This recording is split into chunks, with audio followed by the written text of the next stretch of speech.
Hare Krishna, Hare Krishna, Krishna Krishna, Hare Hare, Hare Rama, Hare Rama, Rama Rama, Hare Hare. उपज्ञान्तिमिरान्धस्य ज्ञानञ्जनशलाकया चक्षुरुन्मिलितं येन तस्मै श्रीगुरवे नमः। ओम विष्णुपदाय कृष्णकृष्णाय भूतले श्रीमते भक्तिवेदान्त स्वामिनिधि नामिने नमस्ते। श्री कृष्ण चैतन्य प्रभु नित्यानंद श्री अद्वैत गदाधर शिवासादि गौर भक्तवृंद। हरे कृष्ण कृष्ण कृष्ण हरे हरे, हरे राम राम राम हरे हरे।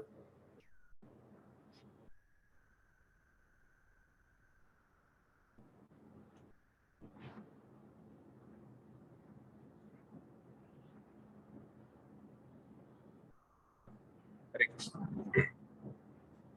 सभी का स्वागत है। हम चर्चा कर रहे हैं भगवद गीता पर चैप्टर 1 वर्स नंबर 39। इसे दोहरा लेते हैं। 38 तक हम लोगों ने पढ़ लिया है, जिससे कि अर्जुन जो है ये कारण बता रहे हैं कि क्यों वो युद्ध नहीं करेंगे, why he should not fight। और वो ये भी बोल रहे हैं, कृष्ण को भी एक्यूज कर रहे हैं कि कृष्ण उनको उकसा क्यों रहे, कृष्ण क्यों चाहते हैं कि वो लड़ाई करें, लाइक दैट। तो लेट्स कंटिन्यू विद श्लोक नंबर 39।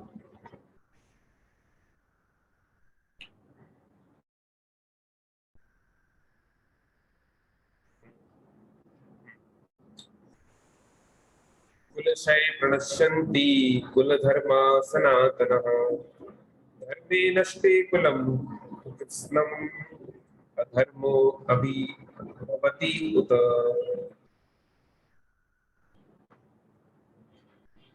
कुल क्षय होने से क्या होगा, कुल का नाश होने से क्या होगा, है ना।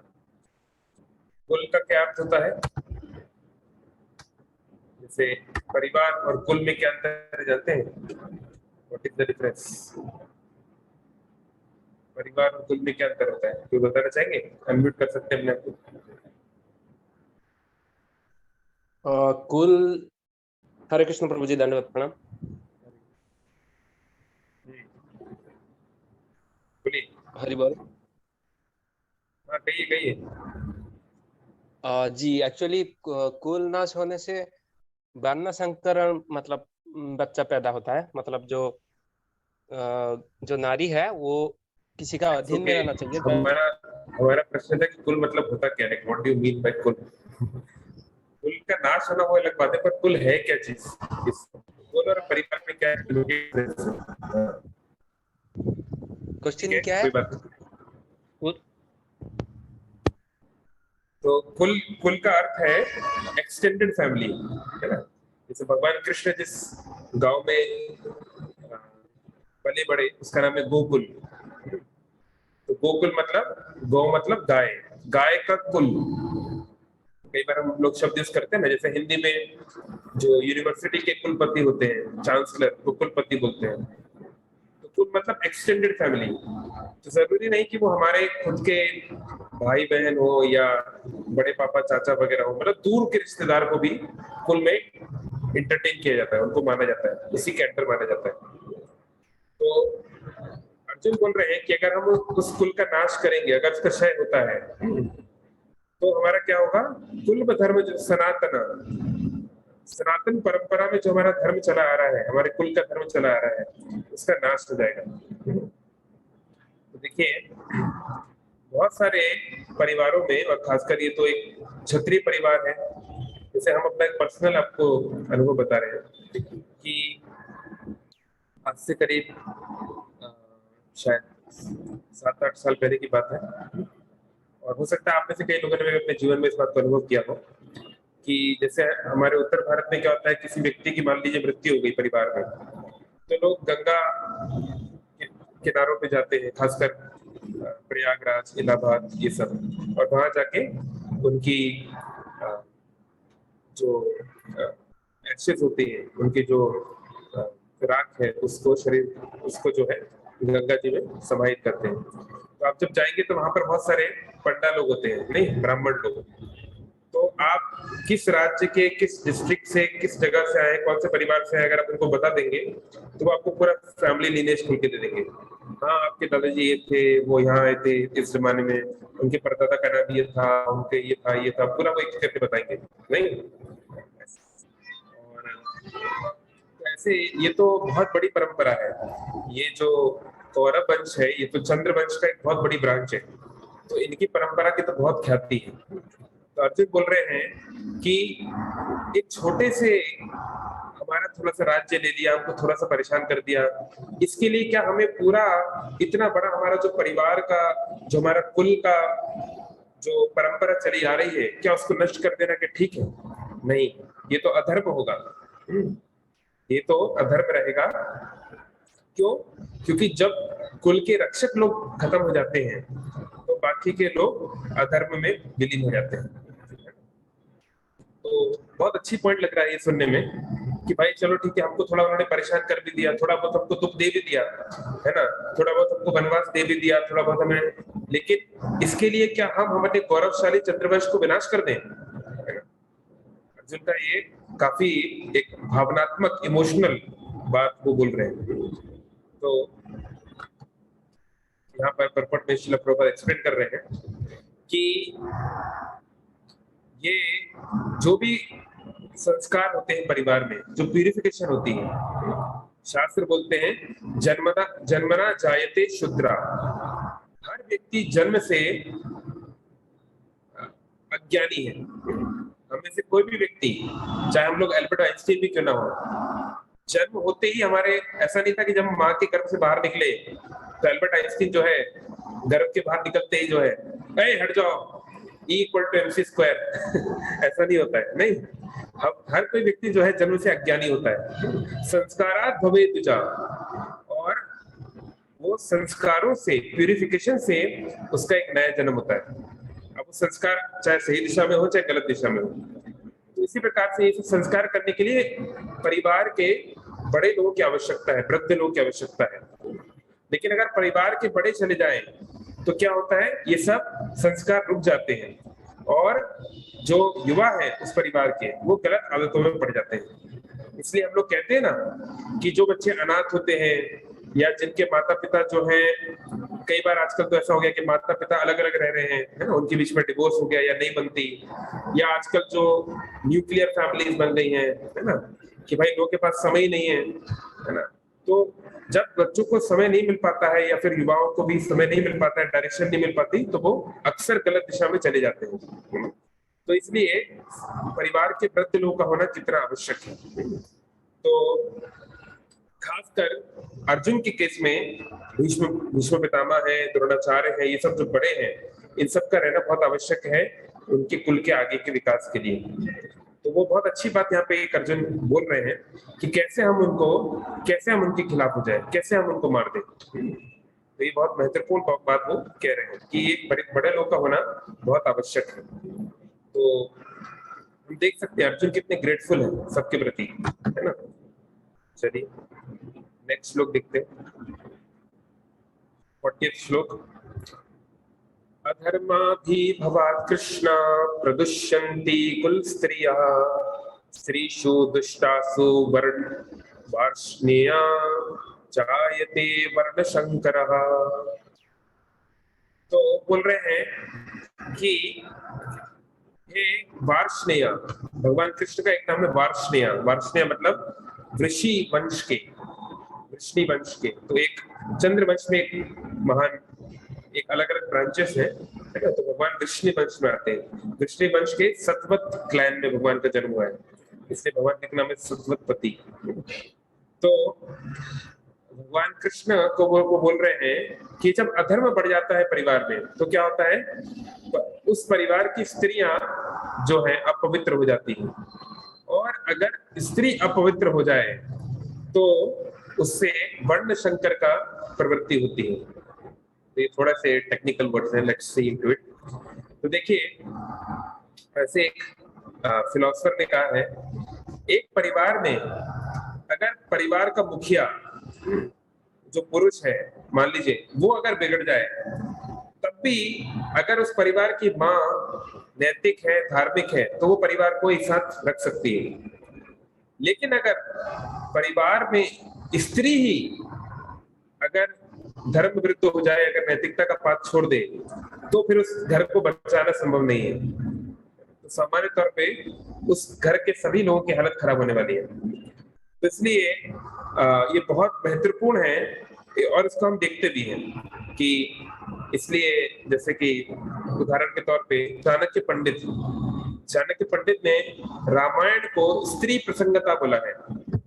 चाणक्य पंडित का एक फेमस श्लोक है कि प्रातः द्यूत प्रसंगेन मध्याह्ने स्त्री प्रसंगता रात्रौ चोर प्रसंगेन कालो गच्छति धीमताम्। उन्होंने कहा है जो बुद्धिमान पुरुष है, बुद्धिमान व्यक्ति है, वो अपने दिन की शुरुआत कैसे करता है? वो अपने दिन की शुरुआत करता है जुए के बारे में जानकर, फिर अपना दिन बिताता है स्त्रियों के बारे में जानकर, और रात बिताता है चोरों के बारे में जानकर। तो आप सोच रहे हैं अरे चाणक्य पंडित को क्या हो गया, ऐसी मतवाली बातें क्यों बोल रहे हैं? तो ये कोडेड वर्ड है, इसमें कुछ और इसका अभिप्राय है, तो ये कभी और हम चर्चा करेंगे। पर अगर टू द पॉइंट, तो स्त्री प्रसंगता, रामायण को स्त्री प्रसंगता बोला जाता है क्योंकि पूरी रामायण जो है वो कुछ महत्वपूर्ण स्त्रियों के स्टोरी में आने से ही उसमें टर्निंग पॉइंट आएगा। सारी रामायण ठीक ठाक चल रही थी जब वहां पर एंट्री होती है मंथरा की, तो फिर भगवान को जाना पड़ता है और एक नई दिशा ले लेती है, फिर थोड़ी स्टेबिलिटी आती है तो फिर सुपर्णखा आ जाती है, लाइक दैट। तो इसलिए एक खासकर माँ का एक परिवार में सबसे महत्वपूर्ण स्थान है, पिता से भी ज्यादा महत्वपूर्ण स्थान माँ। इसलिए धर्मशास्त्र में बोला गया है माता को आदो गुरु, आदो मतलब फर्स्ट और गुरु मतलब teacher, she is the first teacher. तो हमें मेक श्योर कर, ये बहुत महत्वपूर्ण है कि पहला टीचर अच्छा टीचर हो, ये बहुत महत्वपूर्ण है। नहीं तो यहाँ पे श्रील प्रभुपाद बता रहे हैं तो क्या बोलना चाह रहे हैं अर्जुन? सरल भाषा में ये बोलना चाह रहे हैं कि अगर हम ये युद्ध करते हैं और हमारे बड़े लोग, परिवार के लोग अगर उसमें मारे जाते हैं, या अगर हम ऐसा कोई काम करते हैं जिससे परिवार के लोग हमसे खफा हो जाए, और फिर बाकी जो यंग लोग हैं परिवार में, जो अनुभव जिनका कम है, वो क्या है अधर्म के मार्ग पे चले जाएंगे। और अगर वो अधर्म के मार्ग पे चले गए तो उस परिवार की महिलाएं अगर वो अपवित्र हो गई तो उनसे जो बच्चे आएंगे वो होंगे वर्ण शंकर। वर्ण शंकर क्या है उसको हम बाद में देखेंगे। मतलब वो बच्चे जो हैं वो आगे आने वाली जो जनरेशन है वो अधर्म के मार्ग पे होगी, इन शॉर्ट। तो ये प्रश्न उठता है, कई बार ये आरोप लोग लगाते हैं वैदिक स्क्रिप्चर्स पर कि जो वैदिक स्क्रिप्चर्स है, जो वैदिक परंपरा है, ये महिलाओं को बहुत सारे निर्देश देती है। महिलाओं को ऐसा करना चाहिए, ऐसा व्यवहार करना चाहिए, उनके अंदर ऐसे गुण होने चाहिए, हाँ, उनको ऐसे कपड़े पहनने चाहिए, थिंग्स लाइक दैट। लेकिन अगर आप गहन अध्ययन करेंगे तो आप पाएंगे कि ये एक गलत आरोप है। जैसे देखिए अभी तक 40 श्लोक गीता के हो चुके हैं, आप और हम लोग साथ में पढ़ रहे हैं ना, 40वां श्लोक हम लोग पढ़ रहे हैं अभी। क्या अभी तक ऐसा कोई इंस्ट्रक्शन मिला जो स्पेसिफिकली महिलाओं के लिए कि भैया महिलाओं को ऐसा ही करना है? नहीं। लेकिन ऐसे कई सारे इंस्ट्रक्शन ऑलरेडी मिल चुके हैं जो पुरुषों के लिए और महिलाओं के लिए भी कॉमन है, और कुछ कुछ ऐसे इंस्ट्रक्शन जो पुरुषों के लिए भी है। तो हाँ, ये दुर्भाग्य ये हम बोल सकते हैं कि कभी कभी सिलेक्टिवली उसको निकाला जाता है, कि सिलेक्टिवली कई बार उसको अप्रोच किया जाता है कि हाँ यहाँ से ये निकाल दो, यहाँ से निकाल दो, थिंग्स लाइक दैट। लेकिन अगर आप उसको गहन अध्ययन करेंगे तो आप पाएंगे कि ऐसा नहीं है कि केवल एक सर्टेन सेक्शन ऑफ सोसाइटी को एड्रेस किया गया है, सभी लोगों के लिए इंस्ट्रक्शंस इसमें है।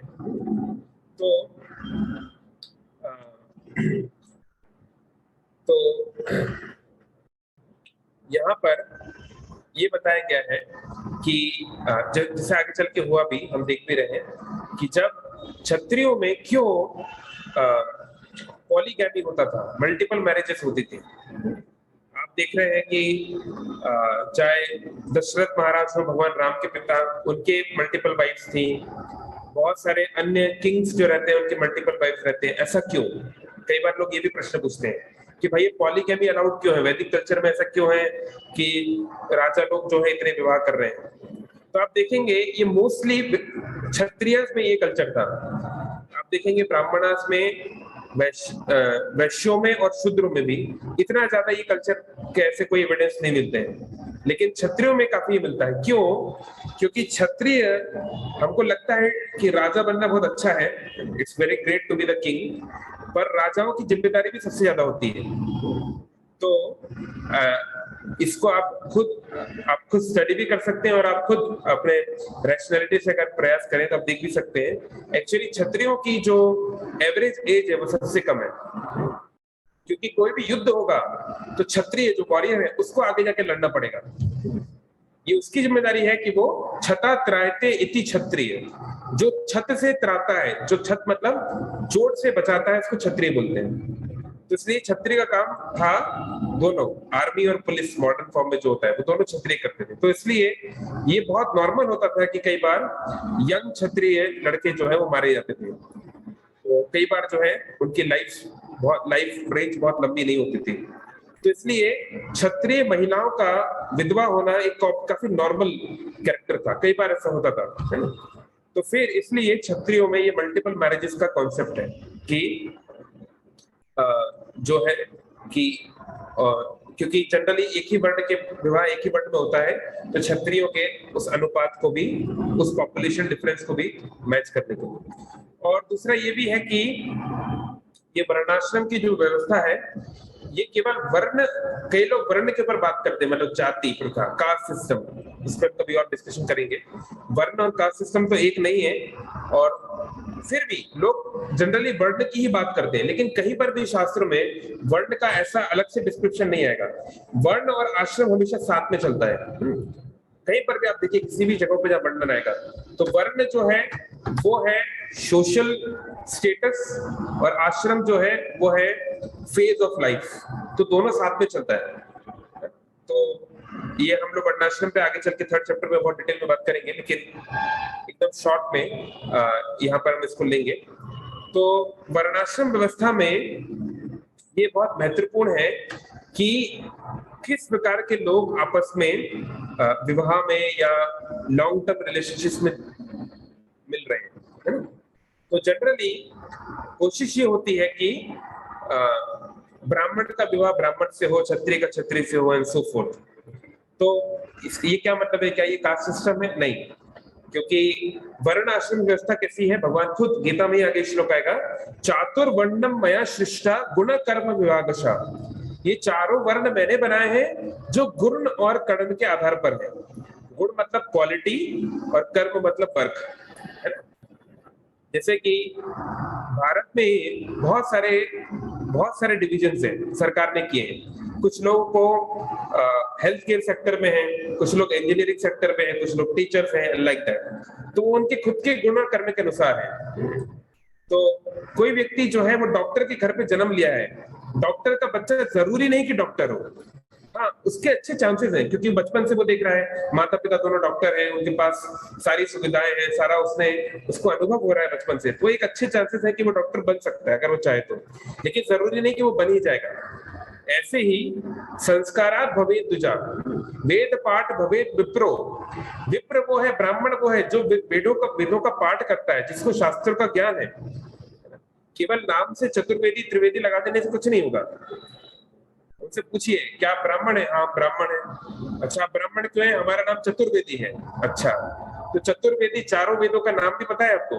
नहीं, हमको नहीं पता, फिर भी हम चतुर्वेदी हैं, हम ब्राह्मण हैं। तो ऐसे नहीं होता है। तो ब्राह्मण को ब्रह्म जानाति इति ब्राह्मण, कोई ये बोले कि मैं तो जो है इंजीनियर हूं, क्यों? क्योंकि हमारे दादाजी इंजीनियर थे। अरे ये कोई बात थोड़ी ना होती है, आपको भी तो विज्ञान का ज्ञान होना चाहिए ना, तभी तो आप इंजीनियर करा सकते हैं। तो इसे बोलते हैं वर्ण संकर। वर्ण संकर मतलब क्या है कि जब वर्ण व्यवस्था अपने स्टेबल पोजीशन से हिल जाती है, कौन किस वर्ण में है ये समझ में नहीं आता। तो ये इस प्रकार से हुआ कि मान लीजिए बोर्ड लगा रखा है डॉक्टर का, पर अंदर बैठा है कारपेंटर, तो ये समस्या है। तो कैसे इसको, ये अर्जुन ये बोल रहे हैं कि जब स्त्रियां, अगर एक बड़े स्तर पे स्त्रियां जो हैं, महिलाएं जो है, उनको संरक्षण देने वाला कोई नहीं है, तो क्या होगा, तो समाज के असामाजिक तत्व जो है उनके ऊपर कुदृष्टि डालेंगे, और फिर ये जो अननेचुरल, ये जो वर्ण व्यवस्था के विरुद्ध उनके बीच में जो मिलन होगा, उनसे जो बच्चे होंगे, जो आगे आने वाली जो जनरेशन होगी, वो खुद भी जो है अधार्मिक होगी और वर्ण व्यवस्था को आगे नहीं बढ़ा पाएगी। तो ये अर्जुन का कंसर्न है कि हमारे आने वाले हमारे जनरेशंस कौरव कैसे होंगे, वो किस तरीके से कार्य करेंगे। और ये एक बहुत ही वर्दी कंसिडरेशन है, बहुत उनका सही ये डर है, क्योंकि हम देखते भी हैं महाभारत युद्ध के बाद एक बहुत बड़ी समस्या हुई कि जो इतने बड़े स्तरों पे जो क्षत्राणियां हैं, जो क्षत्रियों की जो पत्नी है, वो विधवा हुई बहुत बड़े स्तर पे। तो युधिष्ठिर को भी यही दुख था कि अब इनका क्या होगा, इनको कैसे इनके साथ डील किया जाएगा, थिंग्स लाइक दैट, है ना। तो ये एक अर्जुन का ये एक वो है, ठीक है। यहाँ पे किसी का कोई क्वेश्चन है? अब विश्वनाथ चक्रवर्ती ठाकुर जी का कमेंट्री देखेंगे इसमें, लेकिन कोई क्वेश्चन है कमेंट में तो बोल सकते हैं इस श्लोक से रिलेटेड।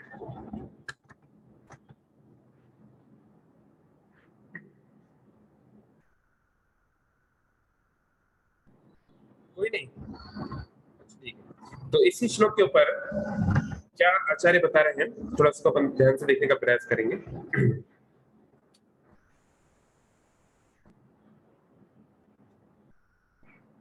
तो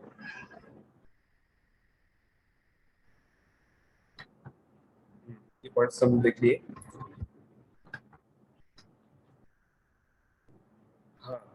हाँ, तो वही बात है, जैसे मैंने बताने का प्रयास किया कि ऐसे बच्चे जिनके माता पिता नहीं होते हैं या बड़े बुजुर्गों का उनके ऊपर गाइडेंस नहीं होता, अक्सर बिगड़ जाते हैं। तो यही अर्जुन को डर है कि अगर हमारे जो वृद्ध है सीनियर, अगर उनको मृत्यु प्राप्त हो जाती है, तो कोई हमारे जो पितृ है, हमारे जो परिवार के जो पूर्वज हैं, उनके लिए कोई यज्ञ नहीं होगा, उनके लिए कोई सेरेमनी नहीं होगी, और जो नए लड़के हैं, यंग लड़के हैं, वो सब जो है उनको कंट्रोल करने वाला कोई नहीं होगा, और वो गलत दिशा में चले जाएंगे। और इस प्रकार से ये जो कुरु राज घराना है, राजवंश जो है, ये खतरे में आ जाएगा। और ये जो बात जो है उन्होंने ये पॉइंट तो हमने डिस्कस किया था। और यहाँ पर एक और बात ये है, हाँ, एक और बहुत अच्छा पॉइंट देखिए आचार्यों की, ये कितनी दूरदृष्टि है। अर्जुन ने कृष्ण को यहाँ पे वार्ष्णेय बोला है, क्यों बोला?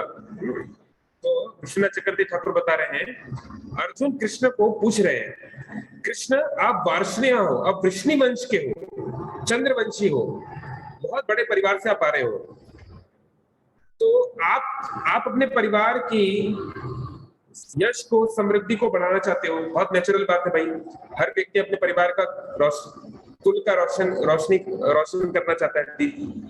बोलते हैं ना बच्चों को ये तो हमारे कुल के दिए हैं, ये हमारे कुल की रोशनी को बढ़ाएंगे। तो अर्जुन कृष्ण को बोल रहे हैं, आप खुद अपने कुल को बढ़ाना चाहते हो, उसके यश को बढ़ाना चाहते हो, तो ऐसी बात क्यों बोल रहे हो जिससे मेरे कुल का विनाश हो जाए?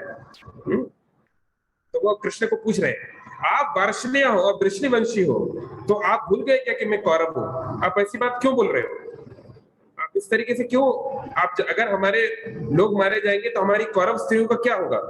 तो ये एक इनडायरेक्टली अर्जुन क्या है, कृष्ण को पूछ रहे हैं कि आप किस बेसिस पे ये उम्मीद करते हो कि मैं अपने ही कुल की बहुओं को विधवा कर दूं? किस आधार पे आप ये बात बोल रहे हो? तो एक बार बहुत ही महत्वपूर्ण ये जो रामबाण अर्जुन का कृष्ण के प्रति, कि किस आप कैसे, ये चलिए वो लोग बुरे लोग हैं, वो लोग आतताई है, जो भी है, पर उनकी स्त्रियों की क्या गलती है? उन्होंने तो गलती नहीं की, वो क्यों विधवा बने? और उनके बच्चों की क्या गलती है? वो लोग क्यों वर्णशंकर बने? वो लोग क्यों धर्म के मार्ग से दूर चले जाए? है ना। तो ये भी एक कहना है। तो कई बार देखिए इस प्रकार से हमारे इमोशंस के साथ खेला जाता है। अभी जो मूवी निकला है द कश्मीर फाइल्स, है ना, तो उसमें अभी तक तो मैंने नहीं देखा है, अगर भविष्य में लैपटॉप वगैरह आएगा देख लेंगे। तो उसमें एक किसी ने बहुत अच्छी बात बताई कि एक क्लिप था, रियल क्लिप, मतलब इट्स नॉट एक मूवी का क्लिप नहीं है।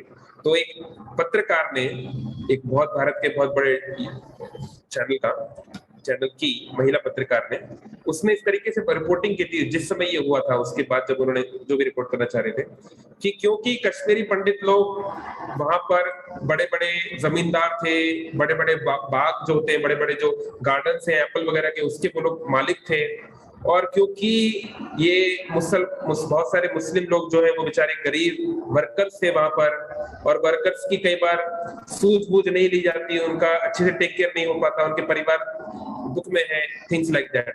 तो ये भी एक कारण था कि क्यों ये रिवोल्ट जो है वो आगे बढ़ गया, क्यों जो है वो अपने आप को कंट्रोल नहीं कर पाए और एक रिबेलियन हो गया, एक प्रकार से उनके विरोध में एक बहुत बड़ा आंदोलन हो गया। तो देखिए किस प्रकार से हमारे सॉफ्ट इमोशंस के साथ खेला जाता है, नहीं अर्जुन भी जैसे खेल रहे हैं, नहीं तो देखिए वो एक अलग बात है और ये एक अलग बात है ना। मान लीजिए कोई जमींदार है, मान लीजिए वो आपको, मान लीजिए आपका बॉस है, सपोज आप किसी कंपनी में काम करते हैं, आपका कोई बॉस है, मान लीजिए वो आपको उतनी सैलरी नहीं देता फॉर एग्जाम्पल, या मान लीजिए वो आपका इतना इंक्रीमेंट नहीं करता, तो क्या इसका ये मतलब है कि आप जाओगे और तलवार के बल पर उसको उसके घर से बाहर निकाल दोगे? क्या ये सही बात है? क्या ये जजमेंट ठीक है? ये न्याय उचित है क्या? या फिर आप उसके परिवार के लोगों को जो है उनके साथ बदसलूकी करोगे क्योंकि आपकी सैलरी नहीं बढ़ाई गई या आप कष्ट में हो? अगर ऐसा है भी तो वो एक माइनर कारण है और उसका एक अलग कुछ होना चाहिए था, है ना। तो इसी प्रकार से अर्जुन जो बात बोल रहे हैं, ठीक है, महिलाओं के लिए वो चिंतित है, वो वंश के लिए चिंतित है, बहुत अच्छी बात है, लेकिन अगर दुर्योधन जैसे लोग कितने ही घरों को उजाड़ रहे हैं, कितनी महिलाओं के साथ दुराचार कर रहे हैं, दुर्योधन कर चुका है पहले ऑलरेडी गंधर्वों के साथ, कईयों के साथ, तो उनके परिवार जो लोग दुख पा रहे हैं, उनकी महिलाओं का दुख नहीं है क्या? कि केवल कौरव वंश की महिलाएं ही जब विधवा होंगी तो वर्ण शंकर होंगे, और बाकी भारतवर्ष का क्या, बाकी दुनिया का क्या?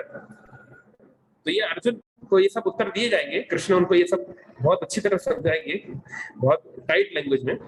लेकिन इसी प्रकार से मन हमको देखिए धोखा देता है कि जब हमें अपनी जो हमारी इंद्रिय तृप्ति, हमें हमारे लिए जो ठीक लगता है, तो हम कहीं से भी रीजनिंग उठा लेते हैं कुछ भी करके, और क्यों हम अपनी ड्यूटी पूरी नहीं करेंगे उसके बहाने मारने लगते हैं कि why we will not do this duty. तो अगर हम एक स्टूडेंट हैं तो कई बार हम एक बहुत ही सॉफ्ट एग्जांपल हम बोल सकते हैं 10 कारण हम आज पढ़ाई क्यों नहीं करेंगे, उसके हम 10 कारण दे सकते हैं। आज टेम्परेचर बहुत ज्यादा है, गर्मी बहुत ज्यादा है, थोड़ा सो जाना चाहिए, थिंग्स लाइक ये बहुत छोटे लेवल से लेकर और एक बहुत बड़े लेवल तक जो हमने उदाहरण दिए। तो इसलिए we need Krishna, we need guru, we need seniors, we need mentors to crash our ignorance, to crash our हमारा जो अज्ञान है इसको काटने के लिए, जो भगवान कृष्ण भी करने वाले हैं। ठीक है, तो इसके आगे हम लोग कंटिन्यू करेंगे नेक्स्ट वीक ट्यूसडे 8:30 बजे, और ऑफ कोर्स संडे को तो सेशन होगा ही 11 बजे और शाम को। तो किसी का कोई क्वेश्चन है, कोई कमेंट है तो बोल सकते हैं। Any question sir, comment?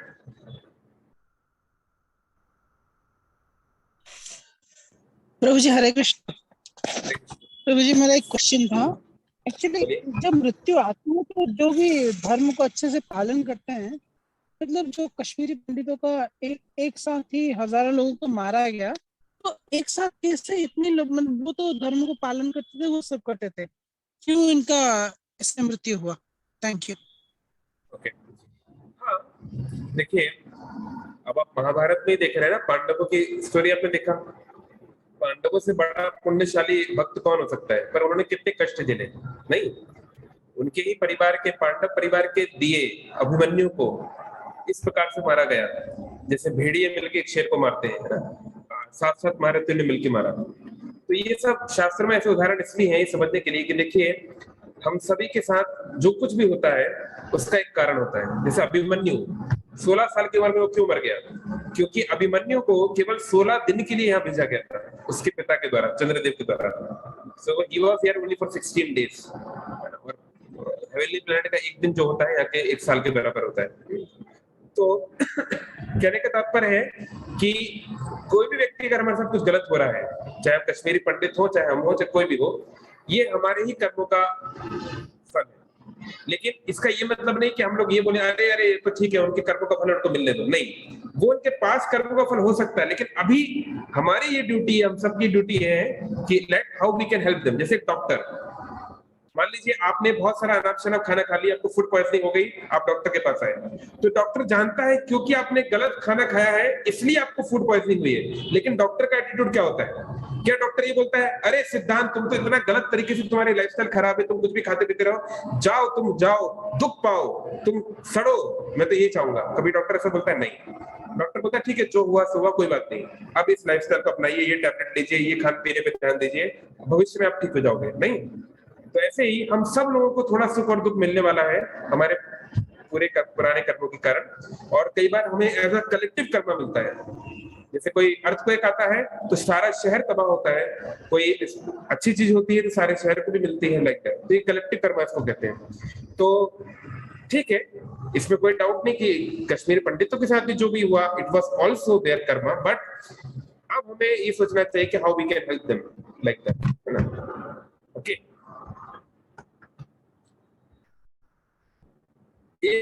Acharya Chanakya against female? No, he is not against female. क्यों, आपको ऐसा क्यों लगता है? देखिए वही बात है, बहुत सारी चीजें जो है वो कंसेप्शंस है ना? तो कोई 50% पॉपुलेशन के खिलाफ होकर वो आचार्य बन सकता है क्या? अगर कोई व्यक्ति अगर समाज के 50% लोगों के खिलाफ हो जाए तो उसको कोई आचार्य बनाएगा क्या? तो ठीक है, हम कभी और इसमें चर्चा करेंगे, हमारे पास केवल 2 मिनट है मीटिंग बंद होने वाली है, बट एज सच तो ठीक है। और कुछ?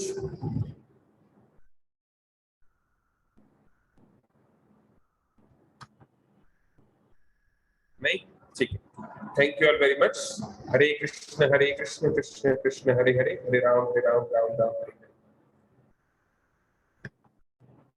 श्रील प्रभुपाद की जय।